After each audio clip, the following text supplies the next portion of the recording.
I had a best friend in college who had all these comics. He had like 10 grand worth of comics, and we'd sit and read these things. Like, it was crazy.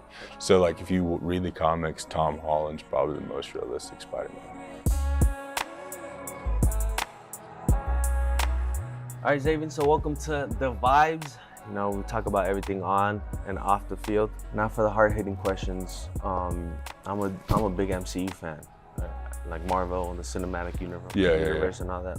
With the new Spider-Man coming out, you know, who's your favorite Spider-Man? Tom, Andrew, or Tobey? You know, it goes into like, if you read the comics, so like I used to had a best friend in college who had all these comics. He had like 10 grand worth of comics, and we'd sit and read these things. Like, it was crazy.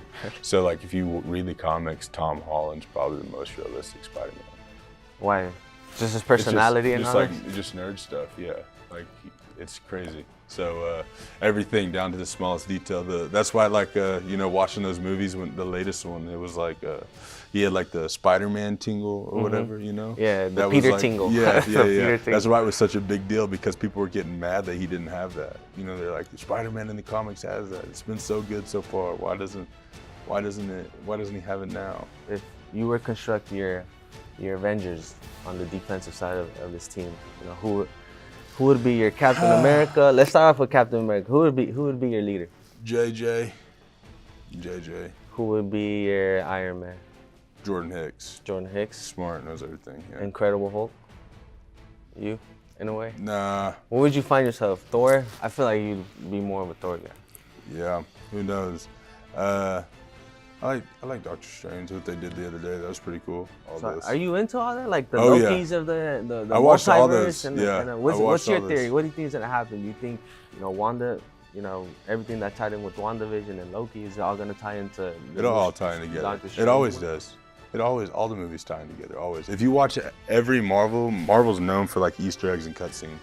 So you gotta pay attention to close detail. Like the end game, you don't get the small details until Loki. Like the third time you watch it. Yeah. I remember like before the big ending Marvel one happened, I went back and like watched all the movies in chronological order. It all makes sense. Just to like make sure I'm all up to date before I watch this final one. I was so invested. You know, or like it was the first movie I ever paid like 2 months before watching, like bought tickets 2 months before, like made my whole schedule around that for that week around that movie. So it was crazy. Were you a big COD fan? Yeah, I was always a big Call of Duty fan. Were you a big Warzone fan? Yeah, I just got back into it, so I haven't really, I can't play it too much. I get that addictive personality where I get into one thing, and like I have like certain times a year where I get into stuff, you know. And then one year, COVID year, we got so bored and we had so much time on our hands, we went and bought a boat. You went and bought a boat? That's what was crazy. Yeah, we had too much time on our hands, and we started wasting money. So what's going on at that point? You buy a boat, you go into, I know there's a... Yeah, like me and my cousin and one of our friends, we all put our money together and we bought a boat. And we traveled all the way to southern Arkansas to get it. And on the way back, this is the funniest story, the first thing that I've ever purchased my own and then put my name on the title, we're driving back, and like right outside of, you know, there's a Mulgee, which is in Oklahoma. It's not a really good town, some parts of it. And we were probably in the worst part of town, and the tires on the trailer blow out. So we had to sleep overnight there. So it was like, man, this is our luck. First thing we buy, tires blow out of the trailer. Still universe speaking to you. Like, yeah. You shouldn't But have we got it all taken care of, and now it's like a family thing. You know, every 4th of July we go out, and that's what we do. And this time they'll keep it on the ground and hit in the backfield and drag down as a Dallas running back. And there is Zaven Collins with a tackle for loss on the very first run play of his career.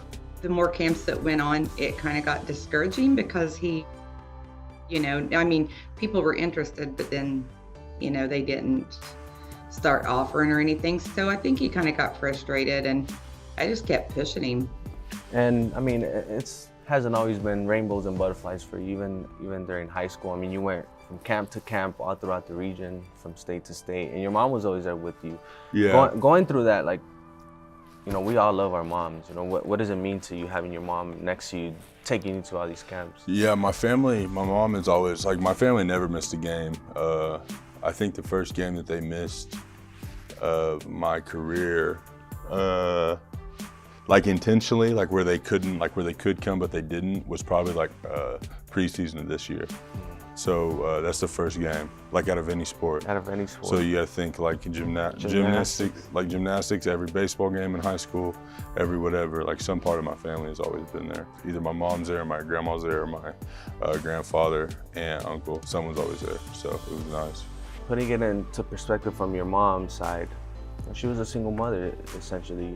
What did it mean to you that she stuck through it with you, and now it's paying off at the highest level? Yeah, it pays off at the highest level. It was nice, you know. My mom was definitely there, taking care of her. She's worked 2 jobs at once before, you know. She got like a 9 to 5, and then she'd work like a 6 to 9, like part-time job. And then, you know, I've also had the rest of my family supported too, you know. So it was nice when my mom wasn't there. It was, you know, me and my cousin Peyton. He lives with me now here in Arizona. I moved him in with me. We've always kind of been together, but we also have my grandmother. So anytime that she wasn't there, we'd always be at my grandmother's house too. So those two kind of took care of us, and my grandfather, of course. This is the funnest level.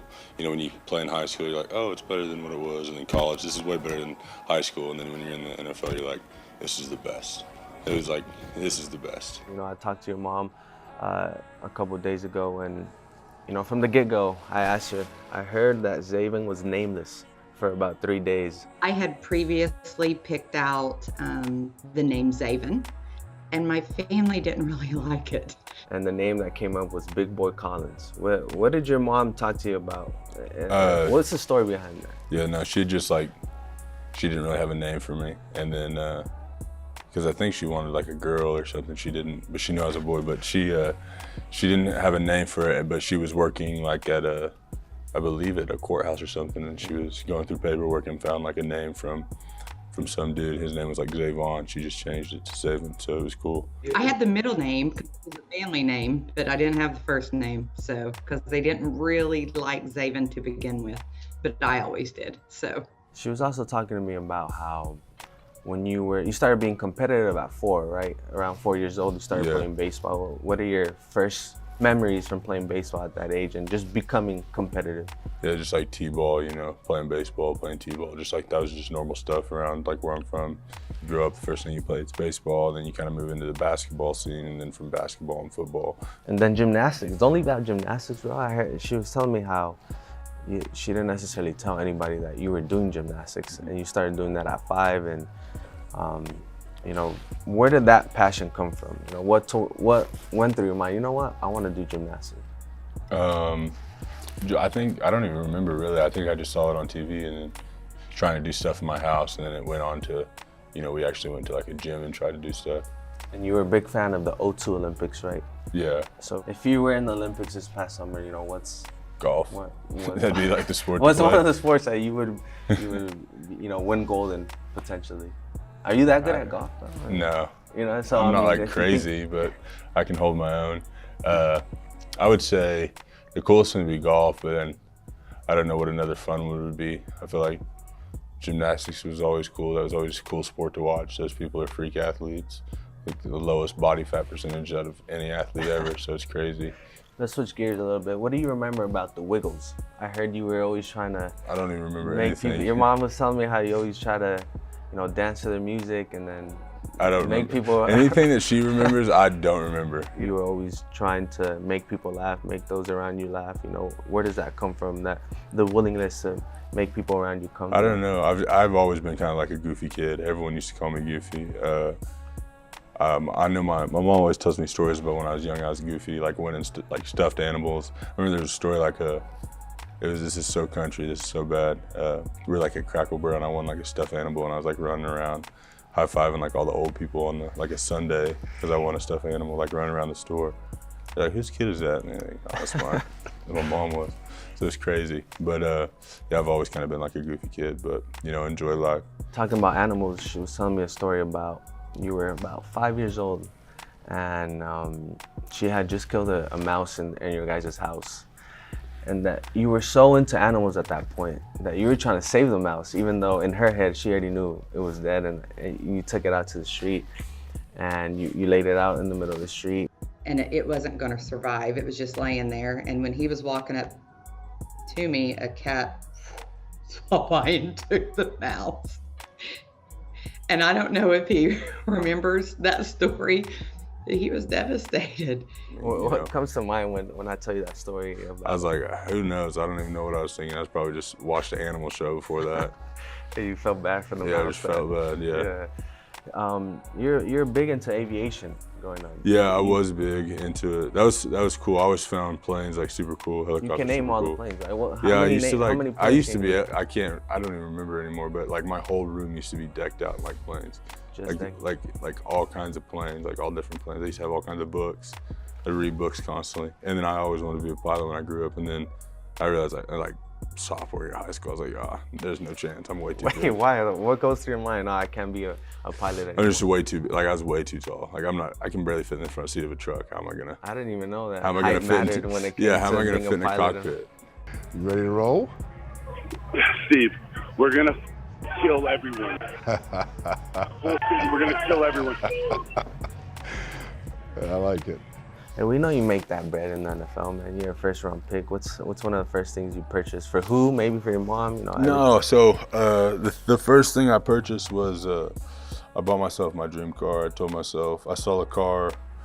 I saw a car in when I was in Dallas training, and it was in a Mercedes-Benz dealership. And I asked them, you know, all about it and stuff, and they gave me a card, and I took that card and I put it in the back of my phone, kind of as like motivation, you know, to be first round.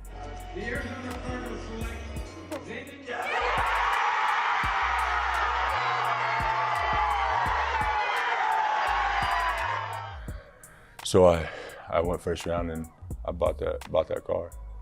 That was the first thing. That was your reward to yourself for being a first-round pick. And then I just recently paid off all of my mother's debt. So I would support him in everything he did, but that he just kept getting better at football, you know, through middle school and high school. But there's not one instance that was our changing point. And basically he changed my life, the track it was on.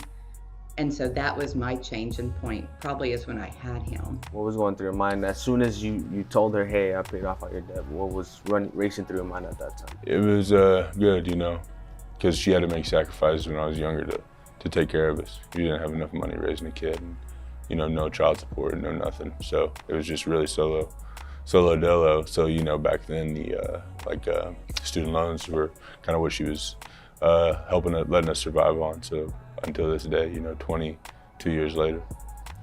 Bro, if you have extra bread, man, I have like 12K in student loans. Just kidding. Yeah. Xavier, I appreciate you, man. Appreciate Thanks it, for the bro. time, man. Welcome to the Thank Vibes, and best of luck this season, man. Appreciate it, bro. Thank you.